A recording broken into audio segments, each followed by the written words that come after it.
Be me. 26 years old, working IT help desk, living the dream of resetting passwords for boomers who can't figure out Control-Alt-Delete.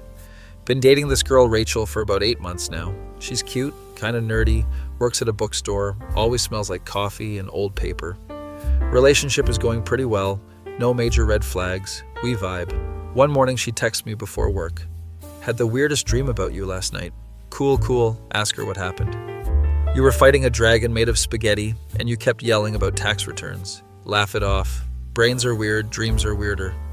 That's wild, babe. My subconscious sounds unhinged. She sends back laughing emojis. We move on with our day. Next morning, another text. Okay, so I dreamed about you again. Becoming a pattern. Ask what happened this time. We were at a grocery store, but all the products were screaming and you were very calmly shopping, like nothing was wrong. This is getting oddly specific. Do I need to be concerned about your brain? I text back. IDK man, maybe you're just dream-worthy LOL. Third morning in a row, wake up to her text. Dude, I dreamed about you again. This is getting weird. Sit up in bed. Okay, this is actually strange now. What was it this time? We were in my childhood home, but the rooms kept changing and you kept insisting we'd been there before, but I knew we hadn't. Getting kind of creeped out, but also intrigued. Maybe you're secretly in love with me or something. Joke. Or maybe you're a sleep paralysis demon. Ever think of that? Meets up with her that evening at her apartment. She looks tired, dark circles under her eyes. You good? I ask. Dude, the dreams are getting intense. I dreamed about you 4 times last night. 4 times, that's excessive. What were they about? She pulls out her phone. Apparently she's been keeping a dream journal now. Scrolls through Notes app, reading them to me. Dream 1, we were at a concert, but the band was playing backwards and you could understand the lyrics. Dream 2, you showed me a photo album of memories I don't have. Dream 3, we were in a library and every book had your name as the author. Dream 4, you told me to wake up, but I couldn't. Okay, that last one is ominous as hell. Maybe you should IDK see a doctor or something, I suggest. She shakes her head. It's not a medical thing, it's just weird, you know? We order pizza, watch some Netflix, try to have a normal evening. She falls asleep on my shoulder during the movie, suddenly jerks awake.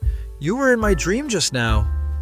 I've been sitting here the whole time. How could I be in your dream? I don't know, but you were. This continues for 2 weeks.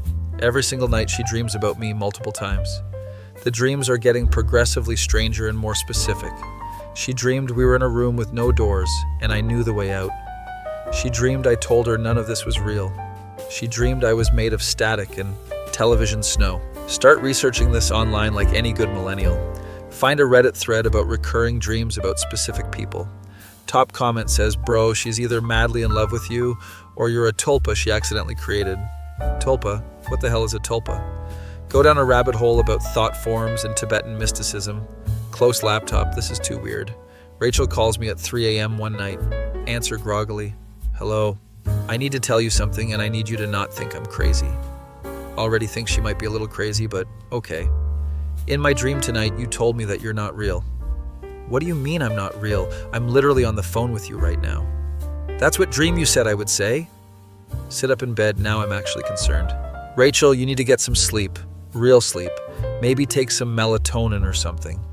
I can't sleep because every time I do, you're there telling me things. What kind of things?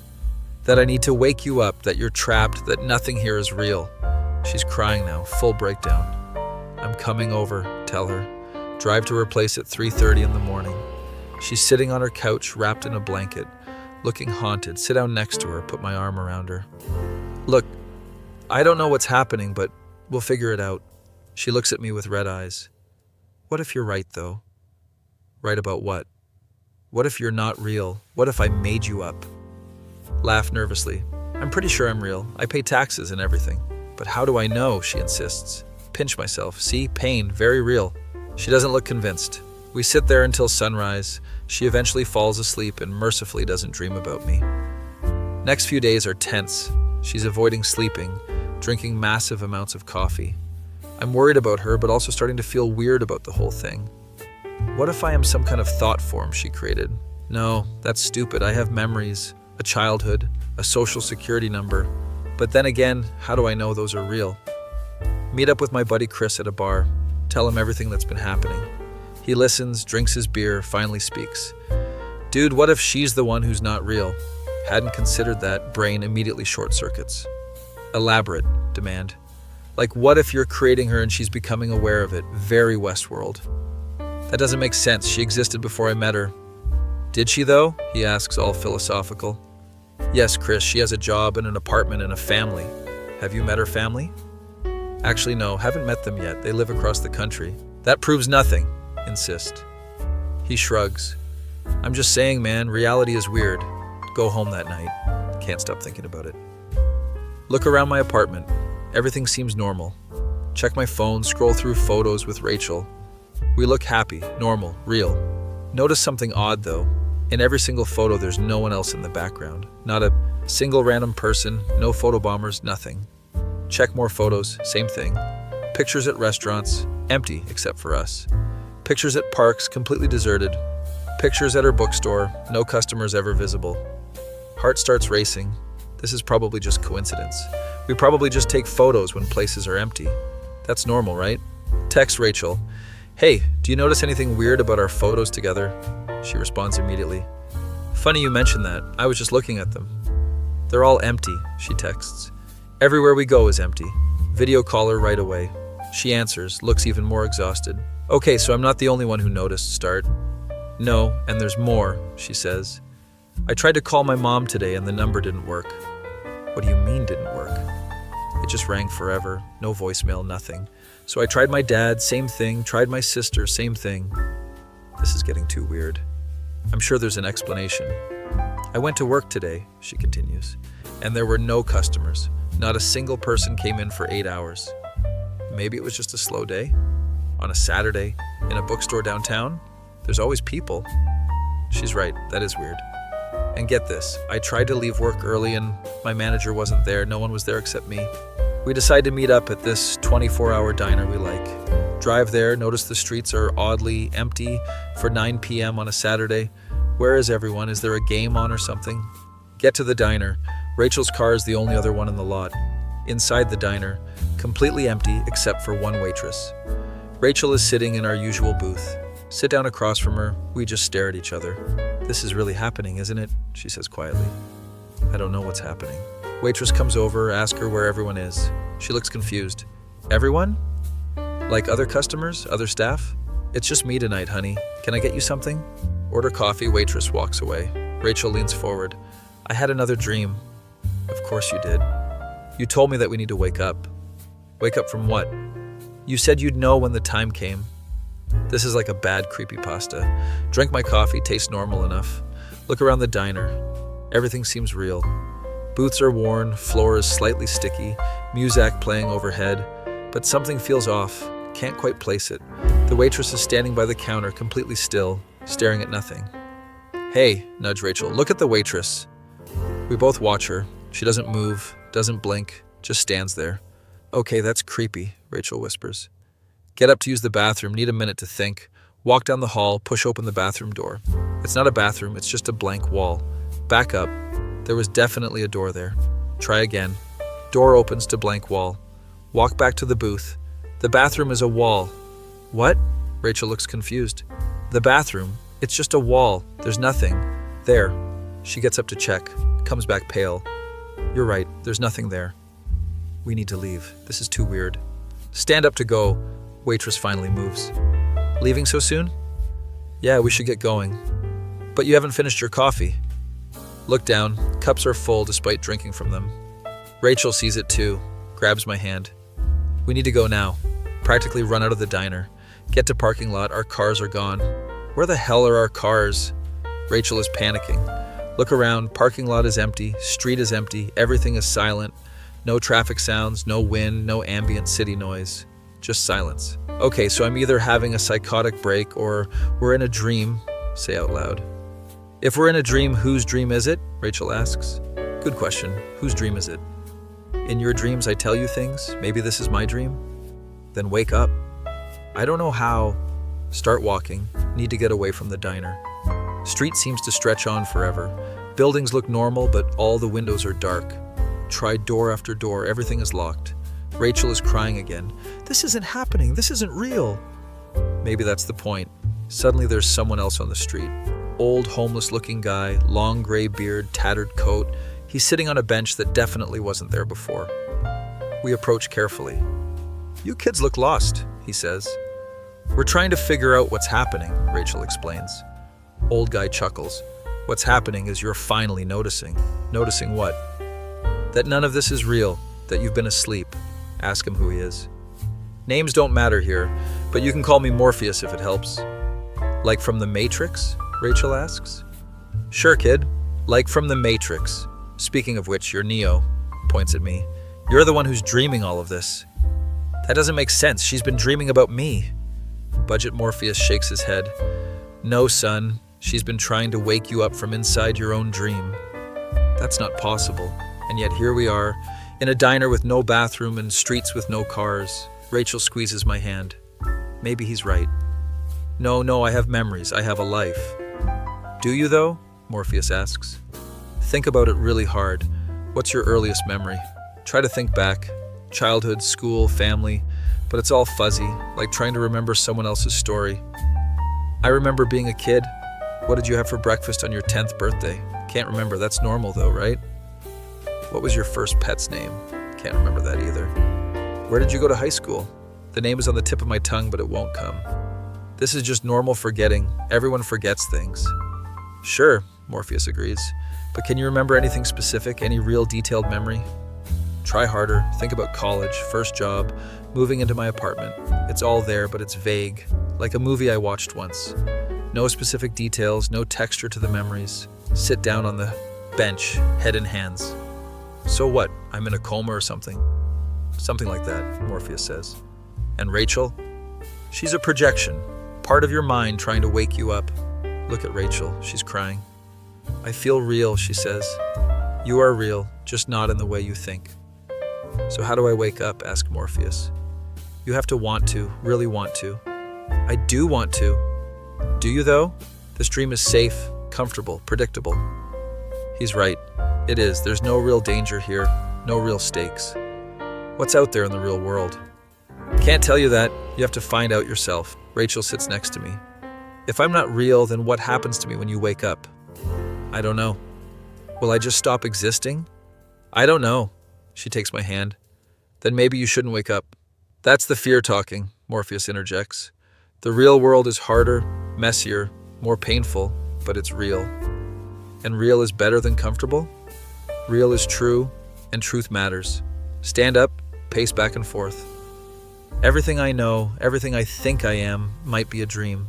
Rachel might not be real, my job might not be real, my entire life might be fabricated. How do I know you're not just another part of the dream trying to mess with me?" Morpheus shrugs. "You don't, but does it matter? The question isn't whether I'm real, it's whether you're ready to wake up." Look at Rachel. She's watching me with tears in her eyes. "I don't want to lose you." "You can't lose something you never really had." "That's harsh," snap at Morpheus. "Truth usually is." Rachel stands, faces me directly. "If waking up is what you need to do, then do it." "But you'll disappear." "Maybe, or maybe I'm real too and I'm somewhere out there trying to reach you." That thought hadn't occurred to me. "You think so?" "I don't know, but it's possible, right?" Morpheus nods. "All things are possible. So how do I actually do this? Click my heels 3 times? Close your eyes and really remember something real.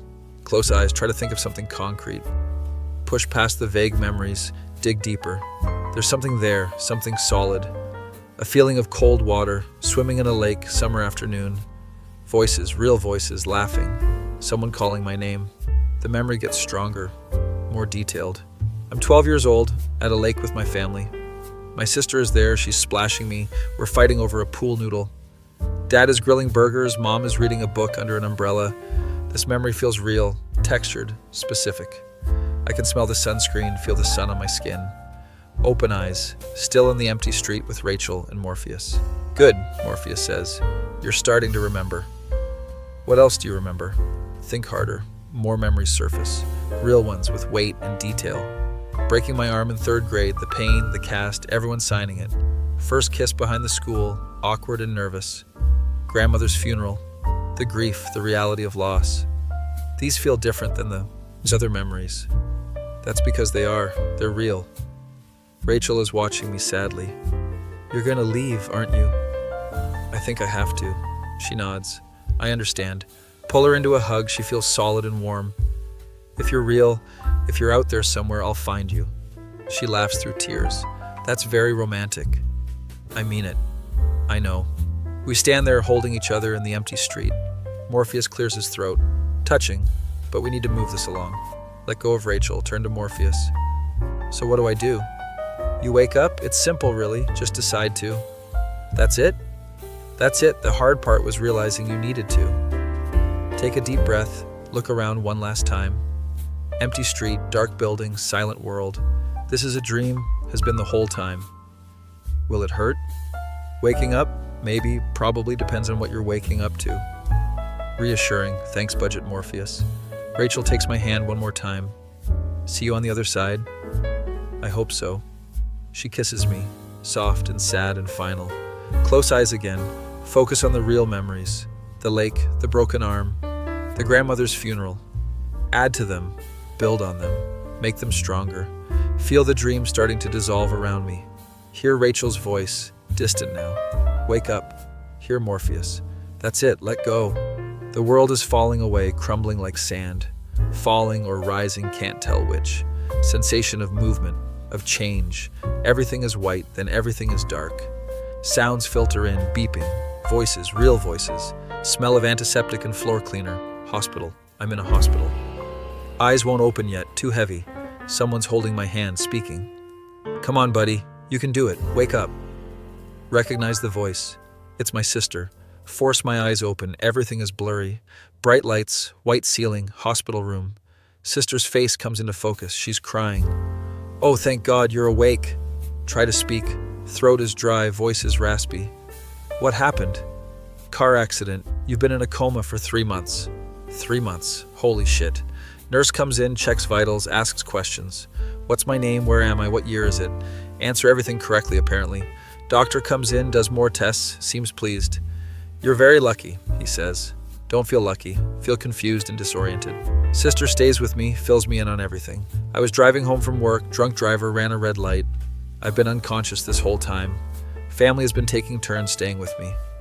We were starting to lose hope, she admits. Ask about work, about my apartment, about my life. She fills me in on details, real details that I actually remember. No mention of Rachel, no mention of any girlfriend. Was I seeing anyone before the accident? Sister looks confused. No, you were single? Why? Just wondering. Spend the next few weeks in recovery. Physical therapy, cognitive tests, slowly getting back to normal. The dream world fades, but I remember all of it. Rachel, the empty streets, Budget Morpheus on the bench. Tell the doctors about it. They say vivid dreams are common in coma patients. Finally get discharged, move back into my apartment. Everything is familiar but strange, like I'm seeing it for the first time. This is real life, messy and complicated and real. No empty streets, no convenient plot developments, just normal, boring reality. Go back to work after medical leave. Coworkers are happy to see me, bring me balloons and cards, settle back into routine, resetting passwords for boomers. It's mundane and tedious, but it's real. Appreciate that more now. Months pass, getting back to normal. Still think about the dream sometimes. Wonder if Rachel was real, if she's out there somewhere. Probably not, probably just my brain creating a companion. Still, can't shake the feeling. One Saturday afternoon, decide to go to the park. Need fresh air, need to be around real people. Park is busy, families and dogs and joggers. Find a bench, sit down, just people watch. This is nice. This is real. Notice a girl walking by with a book. She looks up, our eyes meet. Heart stops, it's her. Same face, same eyes, she looks exactly like Rachel. She stops walking, stares at me. Do I know you? She asks. Stand up, walk over slowly. I don't think so, but you look really familiar. She tilts her head, studying me. You too, have we met before? I don't think so. What's your name? Rachel. Of course it is. Of course her name is Rachel. I'm gonna sound insane, but I think I've been dreaming about you. She laughs nervously. That is insane. I know, I'm sorry, that was weird to say. She doesn't walk away though, keeps looking at me. What kind of dreams? Explain some of it, not all of it. Don't want to sound completely unhinged. She listens, expression getting stranger. Okay, so this is going to sound equally insane. Yeah? I've been having dreams about someone who looks like you. You're joking. I'm not, for months now. Same person, same face. We stare at each other in the middle of the park. This is impossible, she says. Yeah, but it's happening. Yeah. She suggests we get coffee, talk about this more. Agree immediately. We walk toward a coffee shop, glance back at the bench where I was sitting. There's someone there now, old homeless guy, long gray beard. He's watching us, gives me a stern look. He nods once, then looks away. Heart rate spikes. That's budget Morpheus. Rachel notices I've stopped walking. You okay? Look back at the bench. Old guy is gone. Scan the park, don't see him anywhere. Yeah, sorry, thought I saw someone I knew. She links her arm through mine. Come on, I need coffee and answers. We walk together toward the coffee shop. Is this real? Is this still a dream? Am I in some limbo state? The old man's stern look replays in my mind. What was he trying to tell me? Am I actually awake or just in another layer? Rachel is talking about her dreams, describing scenarios. Some of them match what I remember from my coma dream. The library where every book had my name. The room with no doors, the empty streets. How is this possible? She asks. I have no idea. Get to the coffee shop, order drinks, sit by the window, talk for hours about dreams and reality and impossible coincidences. She's real, she's here, she exists outside my head, but something feels off, can't quite place it. Look around the coffee shop, it's busy with people. That's good, that's real, right? Notice something though, the barista hasn't moved in like 10 minutes. Frozen mid-pour, coffee suspended in air. Pointed out to Rachel, she looks. Oh my God. Everyone in the coffee shop is frozen. We're the only ones moving. No, this isn't happening. Stand up quickly. Rachel grabs my hand. Wait, maybe this is normal? People being frozen is not normal. Walk over to the barista, wave hand in front of her face. No response, completely still. Rachel is panicking now too. What's happening? Then everything unfreezes at once, like someone hit play. Barista continues pouring, customers continue talking. Nobody seems to notice anything was wrong. Sit back down, both of us shaking. Did that just happen? I think so. So we're still dreaming. Or something worse. My face when I woke up from a coma, only to realize I might still be dreaming. That feel when you meet your dream girl in real life, but budget Morpheus is giving you the look that says you're still in the Matrix.